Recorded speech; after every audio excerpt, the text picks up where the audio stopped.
Hello students, welcome back to Mandeep Education Academy's YouTube channel. बच्चों, अब हम रिवाइज करने जा रहे हैं लॉज ऑफ मोशन, जो कि है चैप्टर 5 क्लास 11th फिजिक्स का। इस पूरे वीडियो में मैं आपको पूरा चैप्टर रिवाइज करा रहा हूं। एनसीईआरटी का एक एक कॉन्सेप्ट, एक एक टॉपिक कवर करूंगा और जो भी मेन मेन एग्जांपल्स हैं एनसीईआरटी के एक्सरसाइज के, वो मैं यहां पर डिस्कस करने वाला हूं। ठीक है, पूरा आपका चैप्टर यहां पे बहुत अच्छे से रिवाइज हो जाएगा और इसके बाद आपको थ्योरी की तो नहीं जरूरत पड़ेगी, बस कुछ क्वेश्चंस आप एक्स्ट्रा प्रैक्टिस कर लेना तो आपका पूरा चैप्टर जो है ये प्रिपेयर हो गया है। शुरू करें बच्चों। सबसे पहले है Newton's first law of motion. ये तो हम सबको पता ही होता है, बट पढ़ाना मेरा काम है। फर्स्ट लॉ ऑफ मोशन क्या कहता है बच्चों? फर्स्ट लॉ ऑफ मोशन कहता है a body at rest remains at rest, or a body in uniform motion along a straight line continues to do so unless or until an external force is applied on the body। एक body rest पर है तो वो rest पर ही रहेगी। अगर एक body motion में चल रही है कांस्टेंट वेलोसिटी से, तो वो वैसे ही चलती रहेगी जब तक उस पर एक एक्सटर्नल फोर्स ना लगाई जाए। यानी कि फोर्स लगाए बिना ना ही तो आप रुकी हुई बॉडी को चला सकते हो, ना ही एक चलती हुई बॉडी को रोक सकते हो। यानी कि बॉडी की वेलोसिटी चेंज नहीं कर सकते। बॉडी को रोकना हो तो वेलोसिटी चेंज करनी पड़ेगी ना। तो फोर्स लगाकर ही बॉडी को चला सकते हो, बॉडी को रोक सकते हो, बॉडी की वेलोसिटी चेंज कर सकते हो, बॉडी की डायरेक्शन चेंज कर सकते हो। अगर एक बॉडी पे फोर्स नहीं लग रही है तो वो एक ही डायरेक्शन में कांस्टेंट वेलोसिटी से हमेशा के लिए चलती रहेगी। ये है first law. Newton's first law is called the law of inertia. इसको इनर्शिया का लॉ भी बोलते हैं। क्यों बोलते हैं? क्योंकि इनर्शिया ये इनहेरेंट प्रॉपर्टी है बॉडी की, जिसकी वजह से बॉडी अपना स्टेट ऑफ रेस्ट या स्टेट ऑफ यूनिफॉर्म मोशन या डायरेक्शन चेंज नहीं कर पाती है। इनर्शिया तीन टाइप का होता है: inertia of rest, inertia of motion, inertia of direction. Inertia of rest मतलब inability of a body to change it state of rest. जब तक किसी बॉडी पे फोर्स नहीं लगेगी तो वो बॉडी अपना स्टेट ऑफ रेस्ट जो है वो चेंज नहीं करेगी। फॉर एग्जांपल, जितनी भी बॉडीज आप अपने आसपास देख रहे हो ये सारी रेस्ट पर हैं अपने इनर्शिया ऑफ रेस्ट की वजह से। जब तक इनको धक्का नहीं मारोगे ये चलेंगी नहीं।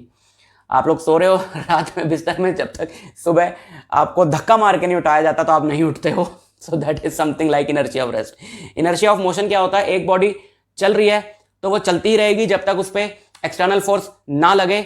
उस बॉडी की खुद से ना रुक पाने की इनएबिलिटी को inertia of rest inertia of motion बोलते हैं। फॉर एग्जांपल, आप कार में जा रहे हो, कार ने ब्रेक मारी तो आपको आगे की तरफ झटका लगता है। क्यों? क्योंकि आपकी बॉडी तो मोशन में ही रहना चाहती है। कार की बॉडी के साथ तो आपके पैर कनेक्टेड है, वो तो रुक गए, लेकिन अपर बॉडी जो है वो कह रही है मैं क्यों रुकूं, मेरे पे तो फोर्स नहीं लगी।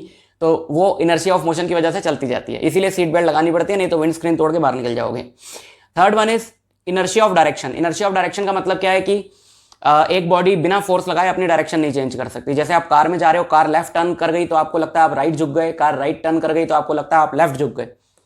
बेसिकली आप झुक कहीं नहीं रहे हो। जैसे कार ऐसे सीधी सीधी जा रही थी और कार जो है वो ऐसे टर्न कर गई, तो आपने अपनी ओरिजिनल डायरेक्शन पकड़ी कि, तो आपने बोला हम पे थोड़ी ना फोर्स लगी, हम क्यों मुड़े, तो आपने अपनी ओरिजिनल डायरेक्शन पकड़े रखी ऐसे। और क्योंकि कार इस तरफ मुड़ गई है तो आपको तो लगेगा ना कि कार इधर मुड़ी है और आपको इधर, आप इधर झुक रहे हो, है ना। So that is due to inertia of direction. Momentum is the quantity of motion. Momentum is the quantity of motion contained in the body. Body में भरी हुई मोशन की क्वांटिटी को मोमेंटम कहते हैं। अच्छा, इससे क्या पता चला? ओके। मोमेंटम का फॉर्मूला है मास इनटू वेलोसिटी। ये इंपॉर्टेंट है। मोमेंटम को पी से रिप्रेजेंट करते हैं और ये होता है मास और वेलोसिटी का प्रोडक्ट। मास तो स्केलर है, वेलोसिटी वेक्टर है, तो मोमेंटम क्या हुई? Vector quantity. यहां से इसकी यूनिट आएगी केजी मीटर पर सेकंड और डायमेंशन आएगी mlt-1। अगर एक बॉडी का देखो मास कांस्टेंट है तो उसकी वेलोसिटी बढ़ेगी तो मोमेंटम बढ़ेगा। और अगर वेलोसिटी कांस्टेंट रखें, बहुत सारी बॉडीज ले लें, सबकी वेलोसिटी सेम रखें, तो ऑब्वियसली जिसका मास ज्यादा होगा उसका मोमेंटम ज्यादा होगा। और अगर मोमेंटम कांस्टेंट रखें तो मास या भी किसी के रिस्पेक्ट में भी ग्राफ बनाओ, जब मोमेंटम ही कांस्टेंट है तो इधर मोमेंटम लिया अगर मैंने वाई एक्सिस में, तो ये स्ट्रेट लाइन आएगी parallel to x axis. Clear? आगे बढ़ें? ओके, मना थोड़ी करोगे यार। Examples to explain the concept of momentum. ये दो लाइनें मैं पढ़ देता हूं। If a bicycle and a truck are moving towards us with the same speed, it is more difficult to stop the truck as mass of truck is much more than the mass of the bicycle, therefore the truck has much larger momentum। बोल रहा है एक bicycle और truck अगर हमारी तरफ आ रहे हो तो सेम वेलोसिटी से, तो ट्रक को रोक पाना ज्यादा मुश्किल है। रोकने की कोशिश भी मत करना, क्योंकि ट्रक का मास ज्यादा है तो ट्रक का मोमेंटम ज्यादा हुआ। ठीक है।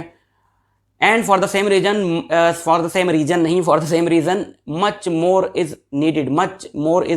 Much force is needed to stop a bullet coming with much larger speed as compared to bicycle through its mass is negligible as compared to the bicycle. हमारी तरफ बुलेट आ रही है तो उसको रोकना मुश्किल है। ट्रक और बाइसाइकिल में भी ट्रक को रोकना मुश्किल था, बुलेट और बाइसाइकिल में भी बुलेट को रोकना मुश्किल है। बाइसाइकिल वाले की इज्जत नहीं है कोई। बुलेट जो है वो हमारी तरफ बहुत ज्यादा वेलोसिटी से आ रही है। तो मोमेंटम है मास और वेलोसिटी का प्रोडक्ट। एक चीज भी बहुत ज्यादा हो जाती है तो मोमेंटम बहुत ज्यादा हो जाता है। ट्रक में मास बहुत ज्यादा, बुलेट में वेलोसिटी बहुत ज्यादा है, तो उसको रोकना मुश्किल हो जाता है। क्यों? क्योंकि न्यूटन का सेकंड लॉ यहां पर आ गया है। सेकंड लॉ ऑफ मोशन ये कहता है कि force is change in momentum upon time. आपको किसी भी बॉडी पे कितनी फोर्स लगानी है कि आप उसका कितना ज्यादा मोमेंटम चेंज करना चाहते हो कितने कम टाइम में। अब बुलेट आपकी तरफ बहुत ज्यादा मोमेंटम से आ रही है, आपने अगर उसको रोकना है तो आपको उसका बहुत ज्यादा मोमेंटम चेंज करना है बहुत कम टाइम में, तो आपके हाथ पे बहुत ज्यादा फोर्स लगेगी। इस फोर्स की वजह से बुलेट जो है वो हाथ के आर पार हो सकती है।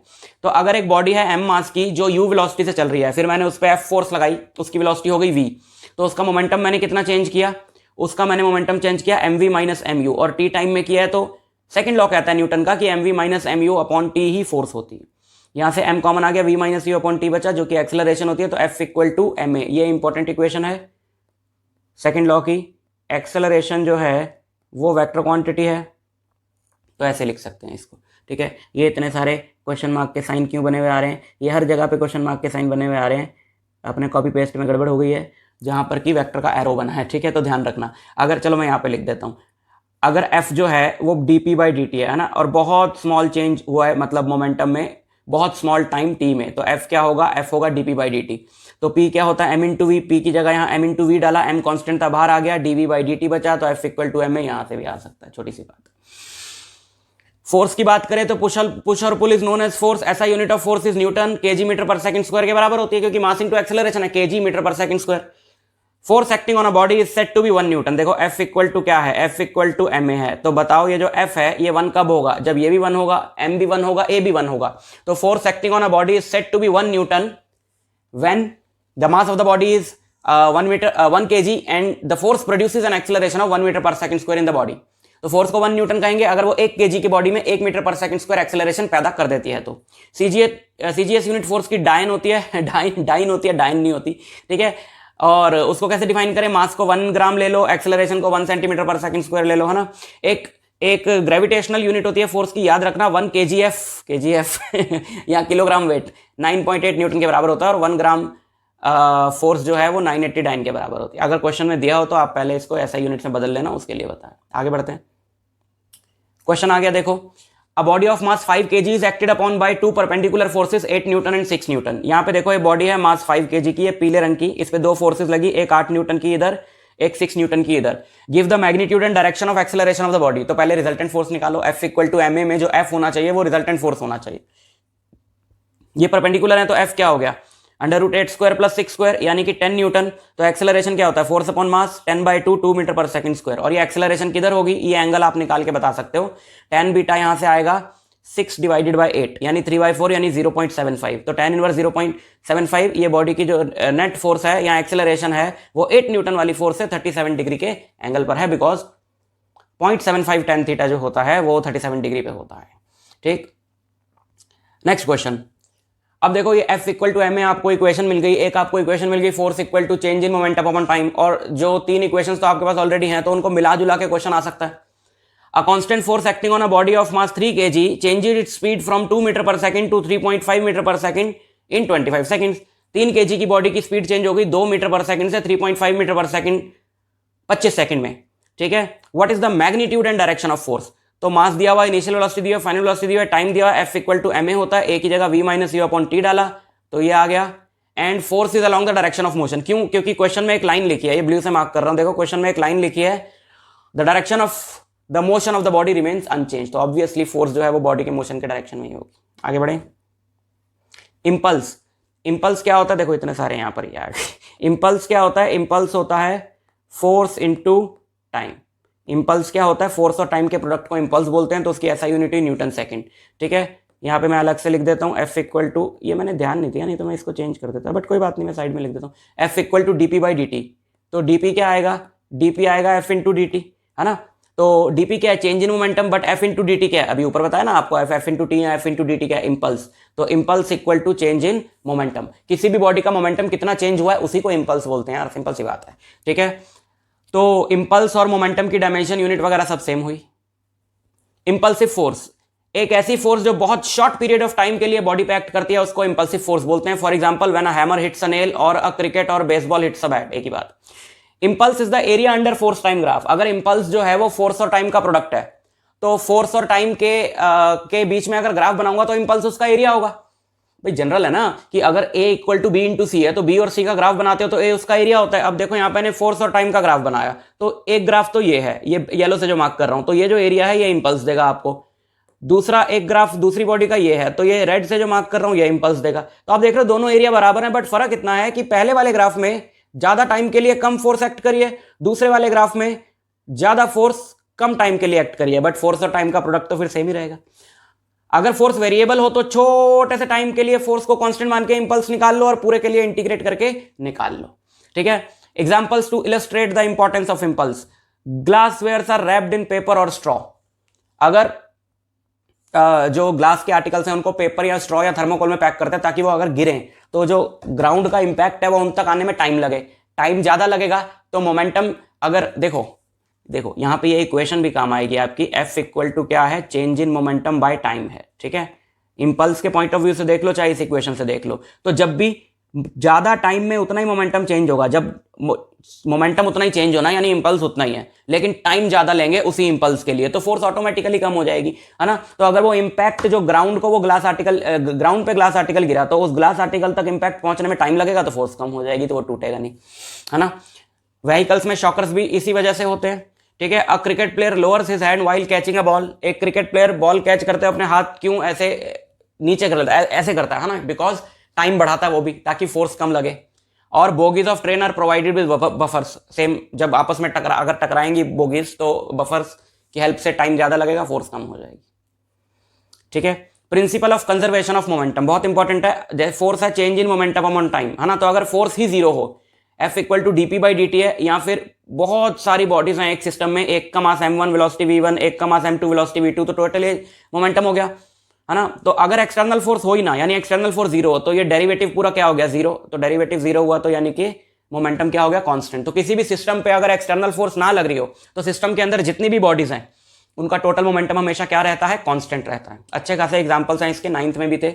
एक गन से आपने बुलेट फायर करी, बुलेट फायर करने से पहले गन और बुलेट का मोमेंटम क्या है, जीरो। और जो आपने फायर करी बुलेट वो तो इंटरनल फोर्स की वजह से करी, एक्सटर्नल फोर्स तो लगी नहीं, तो फायर करने के बाद भी मोमेंटम क्या रहेगा, जीरो। तो जितना बुलेट का मोमेंटम आगे होगा उतना ही गन का पीछे होगा, इसीलिए गन पीछे रिकॉइल होती है। ये बनती है इक्वेशन, बुलेट का मोमेंटम आगे हो गया m इंटू वी, गन का हो गया कैपिटल M कैपिटल V, और फायर करने से पहले जीरो तो फायर करने के बाद भी जीरो, तो रिकॉइल वेलोसिटी जो आ गई है which is inversely proportional to mass of the gun, इसलिए गन भारी बनाई जाती है ताकि रिकॉइल वेलोसिटी कम हो और आप गन को स्टेबिलिटी से पकड़ पाओ हाथ में।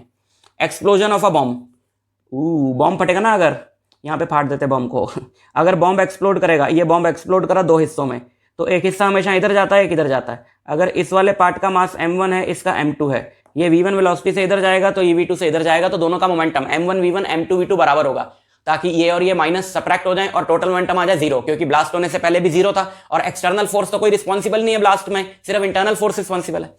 ठीक है, अच्छा यहां से आप इक्वेशन बना सकते हो। एक और एग्जांपल, इस तरह के क्वेश्चन आते हैं कि जैसे मान लो यहां पर एक वुडन ब्लॉक है, उस वुडन ब्लॉक में आपने बुलेट फायर करी और वो बुलेट जो है वो इसमें धंस गई आके, फिर ये दोनों इकट्ठे जा रहे हैं v वेलोसिटी से। तो इस क्वेश्चन को कैसे करेंगे, तो फायर होने से पहले बुलेट का मोमेंटम था m इंटू वी, और यहाँ पे मैं इक्वेशन लिख देता हूँ ना, यहाँ पे मैं ग्रीन वाले से इक्वेशन लिख रहा हूँ। फायर होने से पहले बुलेट का मोमेंटम था m इंटू वी, ब्लॉक का था जीरो। फायर होने के बाद बुलेट का मोमेंटम है mv और ब्लॉक का मास है अगर कैपिटल M तो उसका भी mv, क्योंकि v सेम है तो यहाँ से आप v निकाल सकते हो। एक एनसीईआरटी का सवाल है 19वां, a shell of mass this kg is fired from a gun, ये गन का मास है, ये बुलेट का मास है। If the muzzle speed of the shell is 80, bullet की स्पीड है 80, recoil velocity of the gun, तो सीधा आप ये ऊपर वाला फॉर्मूला लगा सकते हो। ये वाला फॉर्मूला हमने लगाया, ये और आंसर आ गया। ठीक है, आगे बढ़ते हैं। Newton's third law of motion, every action has equal and opposite reaction when a ball is dropped on a floor, ball floor को हिट करती है, फ्लोर बॉल को हिट करता है। वॉक करने पे हम ग्राउंड को पुश करते हैं, ग्राउंड हमें आगे पुश करता है। स्विम करने पे हम वाटर को पीछे पुश करते हैं, वाटर हमें आगे पुश करता है। लॉन्चिंग अ रॉकेट में जो गैसेस निकलती हैं वो ग्राउंड को पुश करती हैं, तो ग्राउंड रॉकेट को ऊपर पुश करता है। Boatman pushes the river, river को वो स्विमिंग वाला ही हो गया, वो रो करता है बोटमैन, तो रिवर बोट को आगे चलाती है ना। वेरियस फोर्सेज इन मैकेनिक्स, आगे बढ़ने से पहले कुछ फोर्सेज हमको समझनी है मैकेनिक्स की, वो हमको क्वेश्चंस में काम आएंगी। सबसे पहली है वेट। वेट जो है वो हर बॉडी पे लगेगा, हमेशा डाउनवर्ड लगेगा ऐसे, अगर बॉडी इंक्लाइंड प्लेन पे हो तो भी डाउनवर्ड, और वो क्या है m इंटू जी। दूसरा नॉर्मल रिएक्शन, अगर बॉडी किसी सरफेस के साथ कांटेक्ट में हो तो वो सरफेस उस बॉडी पे, ये सरफेस के साथ ये बॉडी कांटेक्ट में ना, तो सरफेस बॉडी की तरफ उस पे एक नॉर्मल रिएक्शन लगाएगा। ये यहां पे दो तरफ से कांटेक्ट में, तो जहां जहां से भी कांटेक्ट में वहां पे इसको फोर्स लगेगी। ये ऐसे है तो ये परपेंडिकुलर फोर्स लगाएगा हमेशा। तीसरी है टेंशन। अगर कोई बॉडी रोप से बंधी हो, रस्सी से बंधी हो, तो at the point of contact, white से बनाते, ये रहा पॉइंट ऑफ कॉन्टैक्ट है ना, तो पॉइंट ऑफ कॉन्टैक्ट पे रोप की तरफ फोर्स लगेगी अवे फ्रॉम द बॉडी, रोप की तरफ फोर्स लगेगी अवे फ्रॉम द बॉडी। इसका ये पॉइंट ऑफ कॉन्टैक्ट है तो इसमें इधर लगेगी, यहां पे इधर लगेगी। एक पूरी रोप में टेंशन जो है वो सेम रहती है। और अगर रोप मासलेस हो तो, लेकिन मासेस वाली रोप स्कूल के एग्जाम में नहीं आती है, मेनली स्कूल के एग्जाम को टारगेट करके बनाया गया वीडियो, तो अभी इतना ही सीखें बस टेंशन के बारे में। Free body diagram.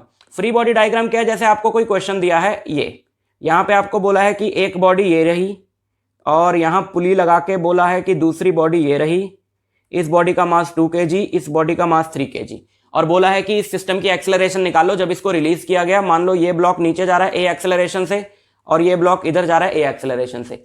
तो फ्री बॉडी डायग्राम क्या है, आपने हर एक बॉडी को एक पॉइंट ऑब्जेक्ट की तरह मानना है। सबसे पहले मैं ये 2 kg वाली की बात कर रहा हूं, तो देखो इस पे क्या क्या फोर्सेस लगेंगी। एक तो इस पे टेंशन लगेगी इधर, एक इसका वेट लगेगा नीचे, और एक ये कांटेक्ट है, नॉर्मल रिएक्शन लगेगा ऊपर, और इसमें एक्सेलरेशन है इस तरफ। तो हॉरिजॉन्टल आप क्या करो कि अपने एक्सिस मान लो, वो तो मैकेनिक्स के हर क्वेश्चन में आपको मान नहीं है। जैसे इसको मैंने एक्स एक्सिस मान लिया, इसको वाई मान लिया, तो net force in x axis equal to mass into acceleration in x axis, net force in y axis equal to mass into acceleration in y axis. ये इक्वेशन आपने बनानी है। तो इस वाली की क्या बनी, एक्स एक्सिस में फोर्स है टी, तो टी इक्वल टू मास है इसका 2, एक्सेलरेशन एक्स एक्सिस में है ए, और वर्टिकल में कोई एक्सेलरेशन नहीं है, तो वर्टिकल वाली फोर्सेस बैलेंस्ड होंगी। ये इक्वेशन बन गई। अब 3 kg वाली का फ्री बॉडी डायग्राम बनाओ। आपने उसको एक छोटी सी पॉइंट ऑब्जेक्ट मानना है और फिर देखना उस पर क्या क्या फोर्सेस हैं, वो आपने बना देनी है। mg नीचे है, t ऊपर है, एक्सेलरेशन नीचे है, तो mg ज्यादा होगा। यार mg नीचे है, t ऊपर है, लेकिन बॉडी नीचे एक्सेलरेट हो रही है, तो mg ज्यादा होगा, तो mg minus T equal to ma। m कितना है इसका, m है इसका 3, तो 3g minus T equal to 3 है। तो आप इन दो इक्वेशंस को, 3 इक्वेशंस को सॉल्व करके जो भी क्वेश्चन में बोला हो वो निकाल सकते हो। अगर आपको इससे रिलेटेड और एग्जांपल्स देखने हैं तो डिस्क्रिप्शन में कई वीडियोस के मैंने लिंक दिए हुए हैं। हर टाइप के क्वेश्चंस मैंने अलग अलग एग्जांपल में कराए हैं, तो आप उनको देख लो जाके। ब्लॉक्स कनेक्टेड टू स्ट्रिंग्स वाले होते हैं, ब्लॉक्स आपस में कांटेक्ट में होते हैं, वो सब का लिंक आपको डिस्क्रिप्शन में मिल जाएगा। ठीक है, ये मैं एक चैप्टर पूरा कवर करा रहा हूं तो इसलिए एक एक एग्जांपल ही दे रहा हूं, बट आप अच्छे से अगर एग्जांपल देखना चाहते हो, वो भी कोई बड़े वीडियो नहीं है, 15-15 10-10 मिनट के वीडियोस हैं, तो उनको आप जाके देख लो, तो वहां पे काफी एग्जांपल्स आपको मिल जाएंगे, जो जो लिंक मैंने डिस्क्रिप्शन में दिया हूं। समझ गए? आगे बढ़े। हाँ, तो एक और एग्जांपल यहां पे लेते हैं हम। यहां पे दो बॉडीज हैं, एक ये है 8 kg की और एक है 12 kg की। तो क्या बोला है, find the acceleration of masses tension in the string. तो इस वाली का अगर फ्री बॉडी डायग्राम बनाए 8 kg वाली का, तो इसमें mg नीचे है, t ऊपर है और ये जा ऊपर रही है। तुम किधर भी एक्सेलरेशन मान लो, आंसर सेम आएगा। ठीक है, तो इसकी इक्वेशन क्या बनी, इसकी बनी t, ये ऊपर जा रही है ना, तो t माइनस m1g, ये रही इक्वेशन, t minus m1g equal to m1 है, और m2g minus t equal to m2 है। एनसीईआरटी का 16वां क्वेश्चन है ये। ठीक है, तो इन दोनों को अगर ऐड किया तो t से t कट गया, यहां से आपको a मिल गया, फिर a की वैल्यू आपने किसी एक इक्वेशन में पुट करी तो यहां से आपको t मिल जाएगा। इसी तरीके से यहां पर भी एक क्वेश्चन है, ये ब्लॉक से दो बॉडीज बंधी हैं 10 kg की, ये 15वां एग्जांपल है, 10 kg की बॉडीज बंधी है और एक 20 kg की। क्या बोला है, horizontal force of 600 newton is applied to A. 600 newton की फोर्स जो है, अब ये रोप वाले क्वेश्चन अलग से मैंने करे हुए, वो जरूर देखना वीडियो थोड़ा सा टाइम निकाल के। ठीक है, तो क्या बोला है कि 600 न्यूटन की फोर्स लगाई इस तरफ, है ना, एक बार इस तरफ एक बार इस तरफ। What is the tension in the string. तो बच्चों टेंशन होती है इंटरनल फोर्स, देखो पेयर वाइज कट रही है, तो इस पूरे सिस्टम पे सिर्फ एक एक्सटर्नल फोर्स है 600 न्यूटन की। तो एक्सेलरेशन आप डायरेक्ट निकाल सकते हो सिस्टम की, total external force by mass of the system. External force सिर्फ वही है जिससे पकड़ के खींच रहे हैं, क्योंकि टेंशन खींचने का काम नहीं कर रही, टेंशन तो सिर्फ बी वाले ब्लॉक को खींचेगी और ए वाले को वापस खींचेगी। एज अ होल पूरे सिस्टम को तो नहीं खींच रही, पूरे सिस्टम को कौन खींच रहा है, 600 न्यूटन की फोर्स। तो that is net force upon total mass of the system. वो force acceleration of the force upon mass, तो 600 अपॉन 10 प्लस 20 यानी 600 upon 30, 20 metre per second square acceleration हो गई। बस एक्सेलरेशन आ गई। ए का फ्री बॉडी डायग्राम बनाओ, ए का फ्री बॉडी डायग्राम बनाओगे तो 600 न्यूटन इधर है, टी इधर है, तो और एक्सेलरेशन इस तरफ है 600 न्यूटन की तरफ, तो 600 minus T equal to m into A, तो टी आ गया 400। अब इसका भी आप एज इट इज खुद कर सकते हो। ठीक, आगे बढ़े। Apparent weight of a man in an elevator. एक बंदा एलिवेटर में खड़ा है, ये एलिवेटर में एक वेइंग मशीन रख दी, एक बंदा इस पे खड़ा है, तो एलिवेटर ऊपर या नीचे एक्सेलरेट होगा तो वेइंग मशीन बंदे का अलग अलग वेट दिखाएगी। क्यों दिखाएगी, मान लो एलिवेटर कांस्टेंट वेलोसिटी से जा रहा है, तो इस बंदे पे देखो क्या क्या फोर्सेस हैं वो हम अलग से बना लेते हैं। एक तो इस पे हमेशा फोर्स रहेगी इसका वेट डाउनवर्ड एन और नॉर्मल रिएक्शन अपवर्ड एन। जब आप वेइंग मशीन पे खड़े होते हैं ना तो आप एमजी से उसको नीचे दबाते हो तो वेइंग मशीन आपको नॉर्मल रिएक्शन ऊपर देती है, तो वो नॉर्मल रिएक्शन रीड करके बताता है, आपका वेट नहीं बताता वेइंग मशीन, वो नॉर्मल रिएक्शन बताता है जो वो आपको दे रहा है। भाई वेट बताता होता तो आप जैसे उसको ऐसे हाथ से दबाओगे तो उसका जो रीडिंग है वो बढ़ता है। आपके हाथ को दबाने से क्या हुआ कि जब आपने फोर्स ज्यादा लगाई तो उसने नॉर्मल रिएक्शन भी ज्यादा लगाया, तो वो नॉर्मल रिएक्शन रीड करके बताता है। तो अगर तो कांस्टेंट वेलोसिटी से लिफ्ट चल रही होगी जो पहला केस है, तो n इक्वल टू mg आएगा। एक्सेलरेशन तो है ही नहीं ना, तो किधर नेट फोर्स निकालूं? एक्सेलरेशन जब है ही नहीं, वेलोसिटी कांस्टेंट है, तो यानी दोनों तरफ की फोर्स बराबर है, तो n इक्वल टू mg आएगा। तो mg तो ट्रू वेट है ना, तो n जो आएगा वो एपरेंट वेट है, यानी जो वेइंग मशीन दिखाएगी। तो अगर ये कांस्टेंट वेलोसिटी चल रही है तो true weight equal to apparent weight. अगर लिफ्ट एक्सेलरेट कर रही है अपवर्ड डायरेक्शन में तो एक्सेलरेशन इसकी कहां होगी? अपवर्ड, तो n ज्यादा होगा mg कम होगा। इक्वेशन बनेगी n minus mg equal to ma, तो n आएगा mg प्लस ma। अब देखो ऐड हो गया ना mg में कुछ, तो apparent weight is more than true weight, तब ज्यादा वेट दिखाएगी वेइंग मशीन। ठीक है, अच्छा अब अगर ये डाउनवर्ड एक्सेलरेट हो रही हो, अगर ये डाउनवर्ड एक्सेलरेट हो रही हो a, तो फिर mg ज्यादा होगा, तो mg minus n equal to ma, तो n क्या आएगा? mg माइनस ma, तो एपरेंट वेट कम आएगा ट्रू वेट से। लिफ्ट नीचे जा रही हो कम वेट दिखाएगी वो। और फ्री फॉल के केस में तो a और g बराबर हो जाएंगे, तो अगर इस वाली इक्वेशन में, ये नीचे वाली इक्वेशन यानी कि mg माइनस ma में आप इस a को g डाल दो तो n क्या आएगा? 0, तो फ्री फॉल में वो वेट दिखाएगी नहीं आपका। फ्री फॉल में तो तब जब लिफ्ट गिर रही हो, है ना, रोप टूट जाए लिफ्ट की और लिफ्ट गिर रही हो, तो आप सिर्फ वेइंग मशीन के साथ कहने को कांटेक्ट में होगे, पर आप उस पर कोई वजन तो डाल ही नहीं रहे, क्योंकि आप और लिफ्ट जो है वो सेम एक्सेलरेशन से जा रहे हो, तो वजन तो डालोगे नहीं, तो कोई वेट नहीं दिखाएगी। और अगर लिफ्ट की एक्सेलरेशन a से भी ज्यादा हो जाए, g से भी ज्यादा हो जाए, तो यहां पे अगर मैं g से भी बड़ी वैल्यू डालता हूं तो n क्या आ जाएगा? नेगेटिव। नेगेटिव का मतलब है कि आप with respect to weighing machine ऊपर उठ जाओगे, क्योंकि उसकी एक्सेलरेशन g से ज्यादा, आप तो g से गिर रहे हो तो वो पहले गिर जाएगी, तो आपका कॉन्टैक्ट टूट जाएगा। ठीक है, यहां पर क्वेश्चन कर लेते हैं। 13वां एग्जांपल एनसीईआरटी का 13वां क्वेश्चन। 70 kg का मैन है, वेइंग मशीन पे खड़ा है, अपवर्ड जा रही है यूनिफॉर्म स्पीड से, तो 70 kg ही दिखाए, 700 न्यूटन ही दिखाएगा, 70 × 10। डाउनवर्ड जा एक्सेलरेट हो रही है 5 मीटर पर सेकंड स्क्वायर से, तो डाउनवर्ड का फॉर्मूला लगा दो, n equal to mg minus ma, 350 newton. Upward जा रही यूनिफॉर्म एक्सेलरेशन से, तो अपवर्ड का फॉर्मूला लगा दो, mg प्लस ma। और reading if the lift mechanism failed and it hurtle down freely under gravity, तो 0, है ना, फ्रीली गिरेगी तो 0। फ्रिक्शन क्या होता है बच्चों? जब भी एक बॉडी दूसरे बॉडी के सरफेस पे रिलेटिवली मूव करती है तो दोनों एक दूसरे के मोशन को अपोज करती हैं, और उस अपोजिंग फोर्स को बोलते हैं फ्रिक्शन। तो फ्रिक्शन तभी एक्ट करता है जब आप किसी बॉडी को एक सरफेस पे मूव कराने की कोशिश कर रहे हो। जैसे कि ये सरफेस है, आप इस बॉडी को इस तरफ मूव कराने की कोशिश कर रहे हो, तो फ्रिक्शन इधर लगेगा।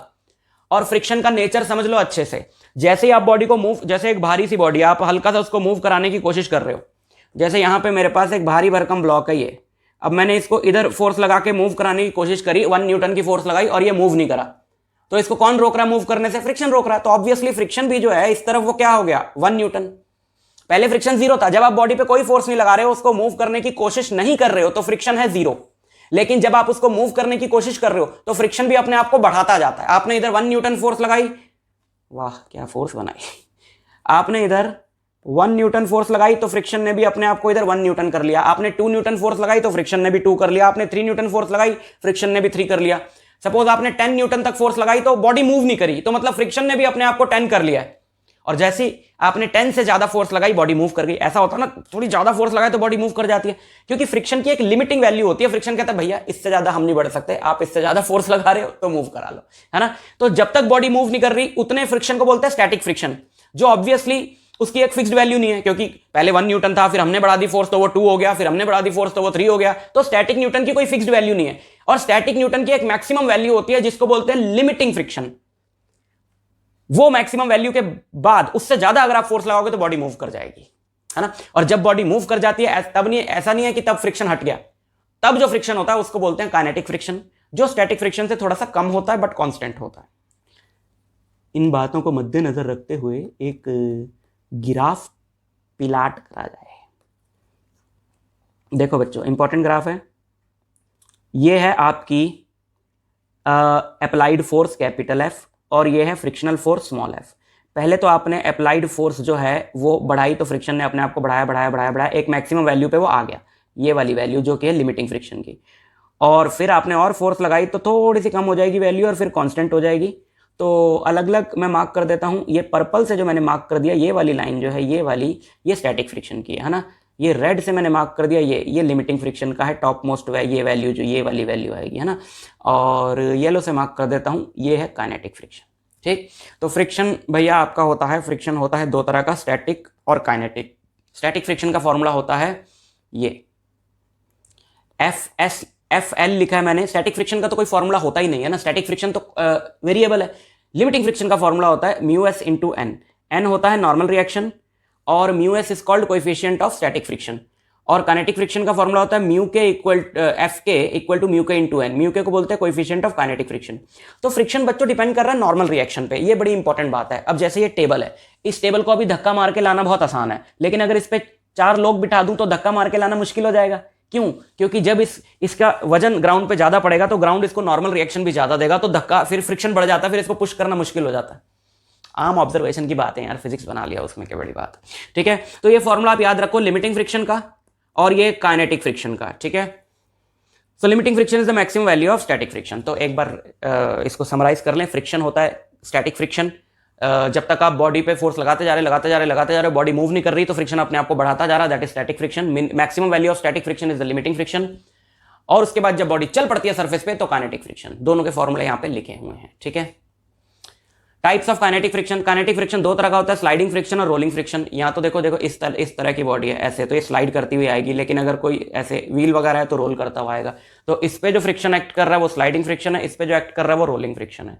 Laws of friction. The direction force of limiting friction is always opposite to the direction in which the motion takes place or tends to take place. Limiting friction की डायरेक्शन हमेशा जिस डायरेक्शन में motion हो रहा है या होना चाहता है उसके अपोजिट डायरेक्शन में होती है। The force of friction acts tangentially along the surface of contact. जैसे ये दो बॉडीज हैं, ये दोनों एक दूसरे के सरफेस पे मूव कर रही हैं, ये इधर, तो फ्रिक्शन एक्ट करेगा tangentially on the surface of contact. ठीक है, तीसरा point, magnitude of limiting force of friction is directly proportional to normal reaction. बता दिया। Limiting force of friction is independent of area of surface of contact as long as normal reaction is constant. फॉर्मूले में आप देख लो, surface area नहीं आ रहा ना, तो सरफेस ऑफ कॉन्टैक्ट पे फ्रिक्शन डिपेंड नहीं करता।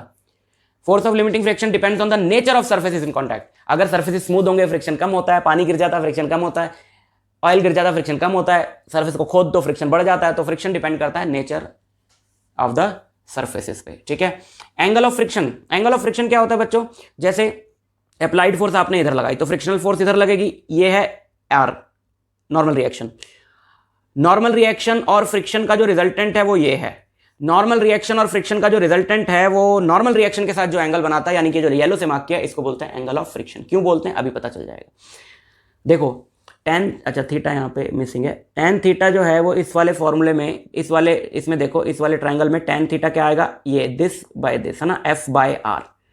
तो ये एफ है ना, तो ये भी एफ हुआ, एफ बाय आर। तो एफ बाय आर और F equal to mu into R होता है, अभी पीछे बताया, तो एफ बाय आर म्यू भी होता है। तो मैं ये कह सकता हूँ ना कि टेन थीटा जो होता है वो क्या हो गया, म्यू एस के बराबर आ गया, है ना। टेन थीटा म्यू एस के बराबर आ गया, तो थीटा क्या होगा, टेन इनवर्स म्यू। यानी कि ये जो एंगल है ये कोएफिशिएंट ऑफ फ्रिक्शन पे डिपेंड करता है, या मैं बोलूं कोएफिशिएंट ऑफ फ्रिक्शन इस एंगल पे डिपेंड करता है, इसलिए इसको बोलते हैं angle of friction. Angle of repose क्या होता है? अगर आपने एक बॉडी को हॉरिजॉन्टल सरफेस पे रखा है और आप उस बॉडी को ऐसे उठाते जा रहे हो, तो किसी ना किसी एंगल पे तो बॉडी नीचे स्लाइड करने लगेगी ना। जिस एंगल पे बॉडी नीचे स्लाइड करने लगती है उसको क्या बोलते हैं? उसको बोलते हैं एंगल ऑफ रिपोज।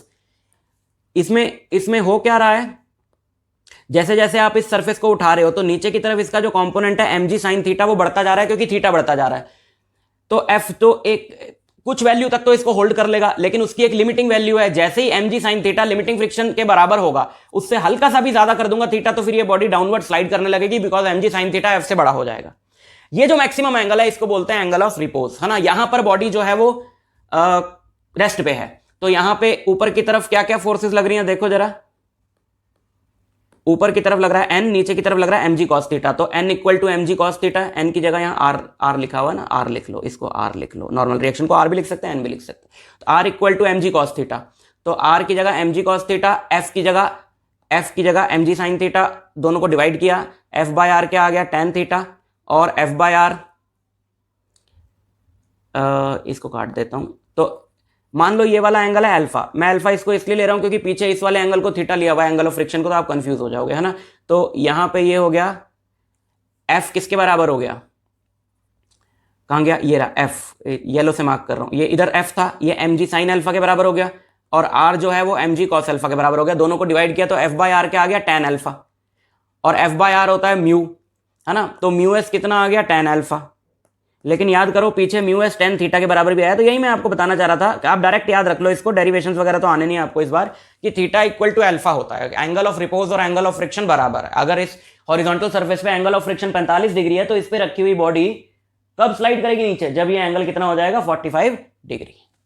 समझे?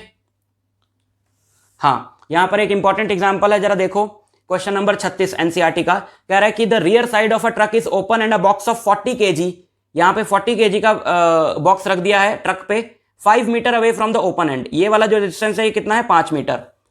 The coefficient of friction between the box and surface is 0.15, ये जो कोएफिशिएंट ऑफ फ्रिक्शन है ये है 0.15। देखो कोएफिशिएंट ऑफ स्टैटिक फ्रिक्शन और कोएफिशिएंट ऑफ काइनेटिक फ्रिक्शन अलग अलग है, लेकिन क्वेश्चन में अगर अलग अलग ना दिए हो, एक ही दिया हो, तो आप उसी को यूज करो जहां जिसकी जरूरत है। On a straight road the truck starts from rest and accelerates with 2 metre per second square. अच्छा, ये ब्लॉक ऑन ब्लॉक प्रॉब्लम पे बेस्ड है। ब्लॉक ऑन ब्लॉक प्रॉब्लम्स बड़ी इंपॉर्टेंट है, कि एक के ऊपर दूसरी बॉडी रखी है, नीचे वाली को खींचे, तो ब्लॉक ऑन ब्लॉक प्रॉब्लम्स पे, और आपको अगर एग्जांपल चाहिए तो उसका भी लिंक डिस्क्रिप्शन में दिया हुआ है उस वीडियो का, जिसमें सिर्फ block on block problems discuss करी है, तो वहां पे जाके आप उसको देख सकते हो। On a straight road the truck starts from rest and accelerates with 2 metre per second square, truck जो है वो 2 मीटर पर सेकंड स्क्वायर से एक्सेलरेट हुआ, तो ट्रक देखो ऐसे चलता हुआ जाएगा, तो ब्लॉक पीछे खिसकेगा खिसकेगा खिसकेगा और गिर जाएगा फाइनली। यही पूछा है, at what distance from the starting point does the box fall of the truck, starting point से कितने डिस्टेंस पे ट्रक से ब्लॉक जो है वो गिर जाएगा। बहुत सिंपल है, ब्लॉक पे क्या फोर्स लग रही है, ब्लॉक की एक्सेलरेशन जो है आगे की तरफ वो है जो ट्रक की एक्सेलरेशन है ना, लेकिन ब्लॉक पे वो एक्सेलरेशन पैदा कौन कर रहा है, जरा यहां पे देखो, ये ट्रक का सरफेस है, इस ट्रक के सरफेस के ऊपर मैंने ये ब्लॉक रखा है, ब्लॉक पे सिर्फ, अब देखो ट्रक ऐसे नीचे से निकल रहा है तो ब्लॉक पीछे जाएगा ना, तो उसको पीछे जाने से कौन रोकेगा, आगे की तरफ फ्रिक्शन। तो जो आगे की तरफ फ्रिक्शन लग रहा है ये उसको प्रोवाइड करेगा आगे की तरफ बढ़ने की फोर्स, अगर ये इनफ है तो। जैसे अब force experienced by the box कितनी होगी, ये पीछे की तरफ, अरे ये तो सूडो फोर्स है, नहीं पता सूडो फोर्स के बारे में। जैसे ट्रक चला, कोई भी चीज जैसे इस मूविंग प्लेटफॉर्म पे खड़ी है, तो वो आगे, अगर वो प्लेटफॉर्म आगे बढ़ता है तो बॉडी को पीछे की तरफ झटका लगता है ना। आप कार में जा रहे हो, कार अचानक आगे बढ़ी, आपको पीछे की तरफ झटका लगेगा, तो वो झटका कितना होता है, जो उस बॉडी की आगे की तरफ एक्सेलरेशन है इनटू आपका मास। जैसे इस ट्रक की आगे की तरफ एक्सेलरेशन है 2 और इस ब्लॉक का मास है 40, तो इस पे पीछे की तरफ फोर्स लगेगी 40 इंटू 2 80, और इसको आगे की तरफ फ्रिक्शन कितना रोकेगा, म्यू इंटू एन, एन और एम जी तो बराबर है, तो म्यू एम जी, तो म्यू एम जी आया 60, तो पीछे की तरफ फोर्स लग रही है 80, लेकिन फ्रिक्शन आगे सिर्फ 60 रोक पा रहा है, तो नेट फोर्स इस पे पीछे की तरफ लगेगी 20 न्यूटन। उस 20 न्यूटन की वजह से इसकी एक्सेलरेशन कितनी होगी, फोर्स अपॉन मास 20/40 0.5। अब इसको कितना ट्रैवल करना है, 5 मीटर, 5 मीटर ही तो है ना ओपन एंड से, 5 मीटर ट्रैवल करेगा, गिर जाएगा, तो 5 मीटर इसको चलने में कितना टाइम लगेगा, S equal to UT plus half AT square से निकाल लिया, एस को 5 मीटर डाल के, टाइम आ गया 4.47 सेकंड। अब इतने टाइम में ट्रक कितना आगे क्या होगा, यही तो पूछा क्वेश्चन में, तो फिर से S equal to UT plus half AT square लगाओ और एस निकाल लो, टी को 4.47 सेकंड रख के आगे बढ़े।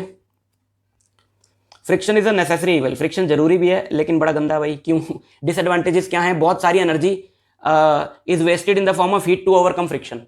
कोई भी दो बॉडीज जब एक दूसरे के ऊपर चलती हैं तो वो फ्रिक्शन की वजह से, अब फ्रिक्शन में क्या होता है कि आपको सरफेसेस कितना भी स्मूथ दिखे लेकिन उसमें ऐसी इंटरलॉकिंग्स होती हैं, तो जब दो बॉडीज एक दूसरे के ऊपर चलती है तो वो इंटरलॉकिंग्स बन जाती हैं। उस इंटरलॉकिंग्स को ब्रेक करने के लिए, वो मॉलिक्यूलर लेवल पे बॉन्ड्स बनते हैं बेसिकली, तो उस इंटरलॉकिंग को ब्रेक करने के लिए आपको वर्क करना पड़ता है, वो वर्क हीट में कन्वर्ट होता है, जो बिना वजह का एनर्जी वेस्टेज है। Force of friction restricts the speed of moving vehicles, हम कितना आगे जा सकते थे, कितनी स्पीड से गाड़ियां बना सकते थे, लेकिन फ्रिक्शन की वजह से नहीं बना पाते। Efficiency of machine decreases due to friction, machines के मूविंग पार्ट्स आपस में टकराते हैं, खराब हो जाते हैं। Force of friction causes lot of wear and tear in the moving parts, लेकिन एडवांटेजेस भी हैं। Force of friction helps us to move on the surface of earth, friction नहीं होगा नहीं चल पाओगे, फिसल जाओगे। Force of friction between the tip of a pen and paper helps us to write on paper, ये पेन जो है और ये पेपर तो नहीं है, खैर स्क्रीन है, बट तब भी मैं फ्रिक्शन की वजह से लिख पा रहा हूं, नहीं तो नहीं लिख पाता। Friction helps us a vehicle to stop when brakes are applied, बच्चों ब्रेक काम ही नहीं करेंगे अगर फ्रिक्शन नहीं होगा, तो फ्रिक्शन की वजह से रुकता है, डिटेल में नहीं जा रहे हम। Moving belt remain on the rim of the wheel due to friction, है ना, मूविंग बेल्ट्स होती हैं व्हील के ऊपर घूमती रहती हैं, कन्वेयर बेल्ट्स वगैरह फ्रिक्शन की वजह से काम करती हैं। Methods of reducing friction, surface को पॉलिश करके जो उसके इरेगुलरिटीज हैं वो फिल हो जाती हैं, तो फ्रिक्शन सरफेस स्मूथ हो जाता है। पॉलिशिंग द सरफेस से, लुब्रिकेशन से भी वही होता है। स्ट्रीमलाइनिंग शेप कर दो, जो फास्ट मूविंग ऑब्जेक्ट्स हैं उनको आगे से नोकीला कर दो, जैसे कि रॉकेट्स वगैरह, एरोप्लेन्स वगैरह, तो हवा जो है वो ऐसे काट के, हवा को ये ऐसे काट के निकल जाएगा। और by converting sliding friction into rolling friction, ball bearings होती है साइकिल में, ये एक्सेल है, तो बीच में यहाँ पे क्या होता है, रिम के साथ यहाँ पे छोटी छोटी बॉल्स लगी होती हैं। अगर ये एक्सेल के ऊपर ऐसे ही बिना बॉल बेयरिंग्स के लगा देंगे तो ये ऐसे घूमेगा तो टकराएगा अंदर, है ना, स्लाइड करेगा। तो हम बीच में बॉल्स, ऐसी छोटी छोटी बॉल्स फंसा देते हैं ताकि स्लाइडिंग फ्रिक्शन जो है रोलिंग फ्रिक्शन में कन्वर्ट हो जाए। रोलिंग फ्रिक्शन हमेशा कम होता है स्लाइडिंग फ्रिक्शन से। Motion of a car on banked road, एक कार जब ऐसे टर्न मारती है ना ऐसे, तो सर्कुलर टर्न के लिए हमेशा सेंट्रीपिटल फोर्स चाहिए होती है। तो अगर ये रोड बिल्कुल फ्लैट है तो और कोई फोर्स नहीं है उस पर, तो सिर्फ फ्रिक्शन अंदर की तरफ जो इस पर लग रहा है वो इसको बाहर जाने से रोक सकता है, स्किड करने से रोक सकता है, एक्सीडेंट होने से इसका रोक सकता है। सो जो इस पे लिमिटिंग फ्रिक्शन है FL, that must be greater than mv square upon R, क्योंकि उसी ने सेंट्रीपिटल फोर्स प्रोवाइड करनी है। सेंट्रीपिटल फोर्स ही तो mv स्क्वायर अपॉन आर होती है। So this limiting friction must be greater then the centripetal force, तभी वो उसको प्रोवाइड कर पाएगा, नहीं वरना नहीं कर पाएगा। तो ऊपर n नीचे mg, तो n फ्रिक्शन होता है mu S into N, N की जगह mg रखा, m से m कटा, तो v must be less than equal to under root mu R G. ये मैक्सिमम वेलोसिटी है under root mu R G, इससे ज्यादा वेलोसिटी से टर्न नहीं कर पाओगे आप एक लेवल्ड गोल रोड पे, स्किड कर जाओगे, गाड़ी बाहर निकल जाएगी। जैसे for example find the maximum velocity for safe turning of a car on a track of radius 20 metre having a coefficient of static friction 0.5, तो वेलोसिटी कितनी रह सकती है, म्यू एस आर जी की वैल्यू रखो, सब दिया हुआ है। 10 मीटर पर सेकंड से ज्यादा की वेलोसिटी से टर्न करोगे इस ट्रैक पे जो क्वेश्चन में दिया है, स्किड कर जाओगे। सामने देखा सर्कुलर ट्रैक पे जा रही है तो हमें सिर्फ फ्रिक्शन पे रिलाई करना पड़ रहा है उसकी सेफ टर्निंग के लिए, which is quite a dangerous thing. तो हम फ्रिक्शन पे रिलाई नहीं कर सकते, हमें रोड का डिजाइन कुछ ऐसा बनाना होगा कि कार जो है वो इजीली टर्न कर पाए, सेफली टर्न कर पाए, ठीक है। ये है हमारा motion of car on unbanked road, नहीं बैंक्ड रोड, अनबैंक तो हो गया, बैंक्ड रोड। बैंक्ड रोड मतलब आउटर एज को रोड की उठा दो with respect to inner edge, जैसे कार ऐसे टर्न कर रही है तो आउटर एज को उठा दो, जैसे कि यहां पे ये रोड है, ऐसे ऐसे ये रोड ऐसे टर्न कर रही है तो ये आउटर एज है, ये इसको हमने थीटा एंगल पे उठा दिया with respect to inner edge, ठीक है। तो अब देखो ये कार है, ये इस पे क्या क्या फोर्सेस लग रही हैं, फ्रिक्शन ऐसे अंदर की तरफ लगेगा रोड के अलोंग जैसे पहले लग रहा था, तो अगर ये एंगल थीटा है तो ये भी थीटा हुआ, ऑल्टरनेट इंटीरियर एंगल्स, तो ये एफ कॉस थीटा हुआ और इधर वाला कंपोनेंट एफ साइन थीटा हुआ। एफ के कंपोनेंट समझ में आ गए, इसको मिटा देते हैं। और ये है एन नॉर्मल रिएक्शन, तो ये एंगल अगर थीटा है, ये पूरा 90 है, तो ये थीटा हुआ, तो ये हुआ एन कॉस थीटा, और इधर वाला ये कंपोनेंट हुआ एन साइन थीटा, है ना। एन के भी कंपोनेंट्स आपको समझ में आ गए। तो देखो इक्वेशंस क्या बनेंगी, mg और f sine theta same direction में है, ये n cos थीटा के बराबर होंगे क्योंकि वर्टिकली तो कोई मोशन नहीं है, उछल उछल के तो नहीं चल रही कार, तो ये इक्वेशन बनी। यहां से mg की वैल्यू आ गई है और f cos थीटा और n साइन थीटा इधर है सेंटर की तरफ, तो ये दोनों मिलके सेंट्रीपिटल फोर्स प्रोवाइड करेंगे। n को यहां डेरिवेशन में r लिया है तो आप एक काम करो, यहां पे r लिख लो, एक ही बात है यार, r लिखो n लिखो, नॉर्मल रिएक्शन होता है वो, ठीक है। तो r sine theta plus F cos theta यानी R sine theta plus F cos theta, ये दोनों मिलके mv स्क्वायर अपॉन आर यानी सेंट्रीपिटल फोर्स प्रोवाइड करेंगे, ठीक है। एन या आर यार सेम है ना, कंफ्यूज मत हो ना। यहाँ पे ऊपर एन लिखा है तो इसको भी आर कर लो, जहां जहां एन है वहां आर कर लो। तो ये वाली जो फोर्स है आर कॉस थीटा, ये F plus F sine theta plus mg के बराबर है, और ये दोनों मिला के mv स्क्वायर अपॉन आर देंगी सेंट्रीपिटल फोर्स। इन दोनों इक्वेशंस को डिवाइड किया, इसको ग्रीन से जो मार्क कर रहा हूं, इसको और इसको, तो ये हमारे पास इक्वेशन आ गई। डेरिवेशन की आपको जरूरत नहीं है ना, इन दोनों को साइन थीटा से डिवाइड करेंगे तो फाइनली हमारे पास ये इक्वेशन आ जाएगी।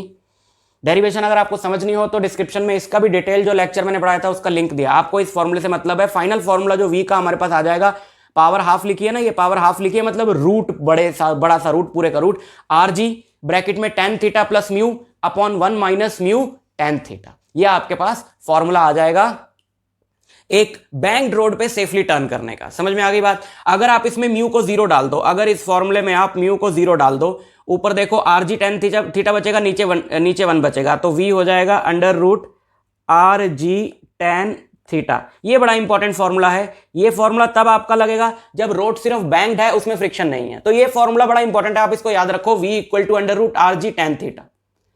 Next is bending of cyclist. देखो साइक्लिस्ट जब मुड़ता है तो वो एक थीटा एंगल पे, ये तो ज्यादा ही बेंड कर गया, थीटा एंगल पे बेंड कर जाता है, क्योंकि वो भी क्या कर रहा है कि जब वो थीटा एंगल पे बेंड कर रहा है तो वो अपने लिए अंदर की तरफ आर साइन थीटा ऐसे मुड़ रहा है ना, अंदर की तरफ मतलब सेंटर की तरफ, अपने लिए एक सेंट्रीपिटल फोर्स का कंपोनेंट ले रहा है, तो आर साइन थीटा उसको प्रोवाइड करेगा, mv square upon R, R cos theta balance करेगा उसके वेट को, तो R cos theta equal to mg। इन दोनों को डिवाइड किया, R sine theta by R cos theta mv square upon R upon mg, फिर आपको यही फॉर्मूला मिलेगा v equal to under root R G tan theta. यानी कहीं पर भी सर्कुलर मोशन हो रहा हो जहां v r g और थीटा इन्वॉल्व हो तो उसका ये रिलेशन है, आप रट्टा मार सकते हो। एरोप्लेन से लेकर साइकिल तक सब पे ये फॉर्मूला लगेगा। भाई एरोप्लेन भी तो जब मुड़ता है तो ऐसे बेंड करता है ना, तो उस पर क्वेश्चन आएगा तब भी यही फॉर्मूला लगना है। यह आ गया देखो question, an aircraft executes 30th example 30th question NCERT का, an aircraft executes a horizontal loop at a speed of 720 kilometre per hour. 720 kilometre per hour की स्पीड से एक हॉरिजॉन्टल लूप लिया है एयरक्राफ्ट ने, with its wings banked at 15 degree, theta 15 degree, radius पूछा है, तो tan theta equal to V square by R G. अब आप कहोगे ये कहां से आ गया फॉर्मूला, अरे भैया यही है, v equal to under root R G tan theta, squaring both sides करके V square by R G क्या आएगा tan थीटा, तो r हमें निकालने आ गया V square by G tan theta. tan 15 degree आता है ना, आपको नहीं आता, मैथ्स पढ़िए। tan 15 डिग्री को लिख सकते हैं tan 45 डिग्री माइनस 30 डिग्री, और tan a माइनस बी का फॉर्मूला लगा के आप निकाल सकते हो। tan 45 भी आपको पता है, tan 30 भी पता है, तो r की वैल्यू आ जाएगी। ठीक है, तो ये चुनिंदा एग्जांपल्स मैंने करा दिया, चैप्टर पूरा कवर कर दिया है। हर एक टॉपिक थोड़ा थोड़ा डिटेल में या ज्यादा एग्जांपल चाहते हो तो नीचे डिस्क्रिप्शन में लिंक दिए हुए हैं वीडियोस के, वहां पर जाकर देख सकते हो। अगर समझ में आ गया है तो अपनी प्रैक्टिस शुरू कर दो। ठीक है, तो लॉज ऑफ मोशन आपका खत्म, तैयारी शुरू कर दो। आई होप आप सबके बहुत अच्छे मार्क्स आए। मेरी तरफ से आपको ऑल द वेरी बेस्ट है। मैं आपको मिलता हूं नेक्स्ट लेक्चर में एक नए चैप्टर के साथ, उसे भी जल्दी से जल्दी निपटाने की कोशिश करेंगे।